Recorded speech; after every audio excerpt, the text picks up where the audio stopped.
Well, a controversy at the Publix grocery store construction site in Midtown may push back the opening of the new location. And right now, stop work orders in place, putting part of the construction on hold. NBC 15's Nicole Fierro spoke to residents and city leaders to find out what's causing this issue. Nicole?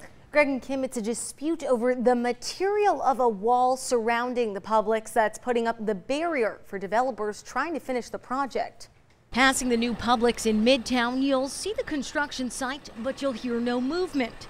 That's because there's been a halt in part of the project. Neighbors on Eddington Drive say comes with a fault in the developer's promises. The fence is a composite, and we were promised a masonry wall. Clearly, that's not what we have. What they've put up is more like a fence, and it's very flimsy. Ginny Russell says she's upset this fence is an eyesore and a safety concern. We wanted a masonry wall that was not only attractive but sturdy, so that when vehicles are coming in and out of the grocery store, making deliveries, etc., that we would then know that it was sturdy enough that if a truck bumped up against it, it wouldn't crack or fall down.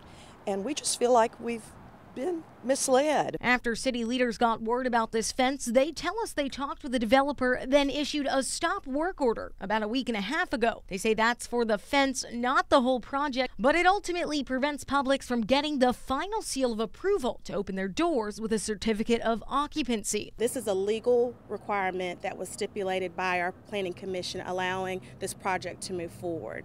And so we are duty bound to adhere to the stipulations that were outlined for its approval. Councilmember Fred Richardson shows us the prints pointing to a plan for an 8-foot-high opaque screen required to be built along South Eddington Drive, showing us it doesn't say anything about masonry or a brick wall there. Richardson says he hopes the mayor can meet with the developer soon to put an end to this order, saying the company already has lost 105 construction days to rain.